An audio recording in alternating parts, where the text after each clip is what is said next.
চলুন আজ আমরা প্রায় ১০০ বছর পেছনে ফিরে যাই আর কথা বলি এমন একটা বই নিয়ে যা তার সময় রীতিমতো ঝড় তুলেছিল। বইটির নাম জোসেফ উডক্রাচের দ্য মডার্ন টেম্পার।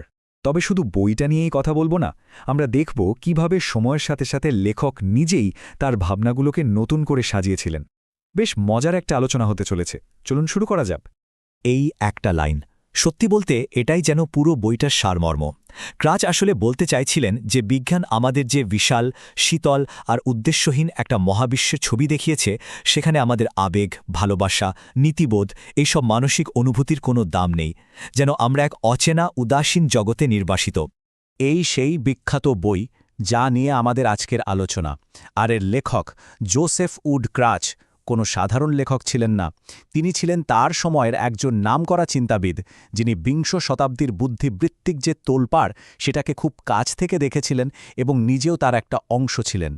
একটা ব্যাপার কিন্তু পরিষ্কার করে নেওয়া ভালো, ক্রচ তার বইটাকে কোনো ধরনের চূড়ান্ত সত্য বলে চাপিয়ে দিতে চাননি, বরং তিনি খুব সততার সাথে বলেছেন যে এটা তার সময়ের বুদ্ধিজীবীদের মনের অবস্থার একটা ব্যক্তিগত স্বীকারোক্তি।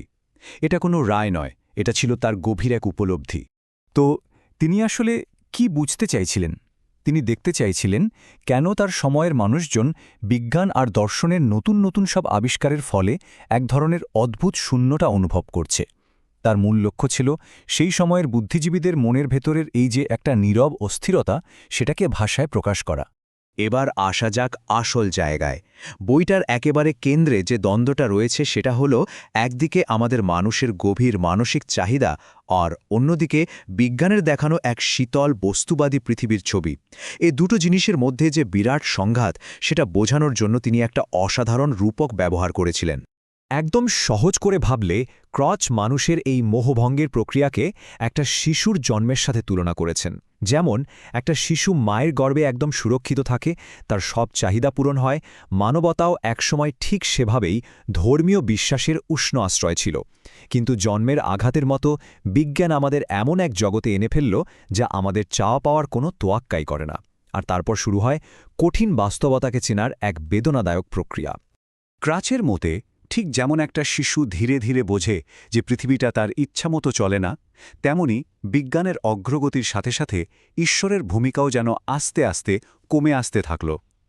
একসময় যিনি ছিলেন মহাবিশ্বের সর্বময় কর্তা, তিনি যেন ধীরে ধীরে কেবল একজন নীরব সৃষ্টা হয়ে গেলেন, যিনি শুধু নিয়মগুলো তৈরি করে দিয়েই খালাস। তাহলে এই যে নতুন একটা পৃথিবীর ছবি আমাদের সামনে এলো, এর ফলটা কি হলো? ১৯২৯ সালে ক্র্যাচ যে অসুখটা ধরেছিলেন, চলুন এবার সেদিকে একটু নজর দেওয়া যাক। দেখুন, ক্রাচ যুক্তি দিচ্ছেন যে আধুনিক জীববিজ্ঞান আর মনোবিজ্ঞান আমাদের সবচেয়ে গুরুত্বপূর্ণ মানবিক মূল্যবোধগুলোর গোড়াতেই আঘাত করেছে। ভালোবাসা, নৈতিকতা, ইভেন আমাদের স্বাধীন ইচ্ছার মতো বিষয়গুলোকেও নিছক জৈবিক প্রতিক্রিয়া বা মস্তিষ্কের একটা বিভ্রম হিসাবে দেখানো হচ্ছে। একদিকে আমাদের মহৎ অনুভূতির জগৎ, আর অন্যদিকে একটা যন্ত্রের মতো শীতল বাস্তবতা। কি ভয়ঙ্কর, তাই না?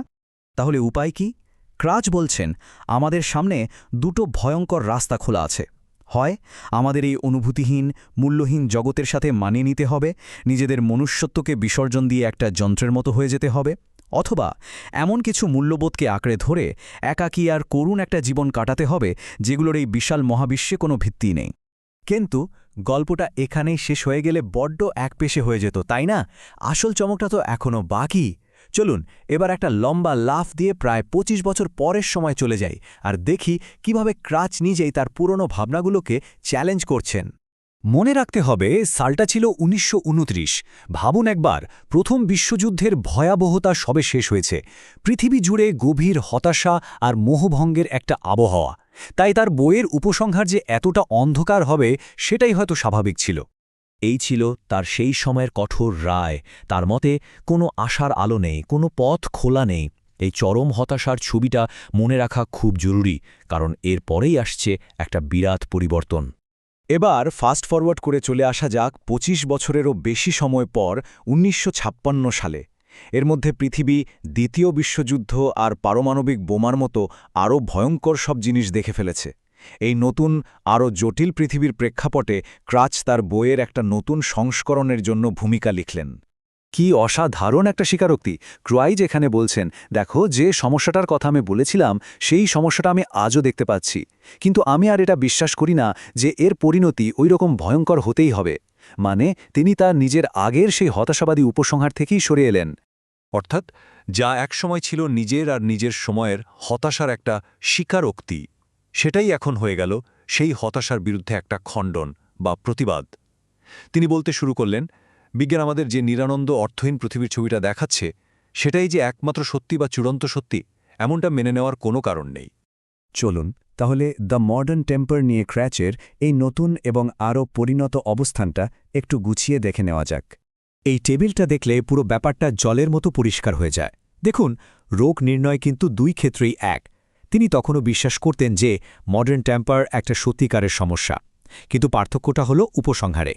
১৯২৯ সালে যেখানে ছিল চূড়ান্ত হতাশা, ১৯৫৬ সালে সেখানে তিনি বলছেন যে না, আশার একটা ক্ষীণ সম্ভাবনা হলেও আছে। আর এটাই কিন্তু সবচেয়ে গুরুত্বপূর্ণ বিষয়। ক্রাচ কখনো বলেননি যে তার রোগ নির্ণয় ভুল ছিল, সমস্যাটা সত্যিই আছে।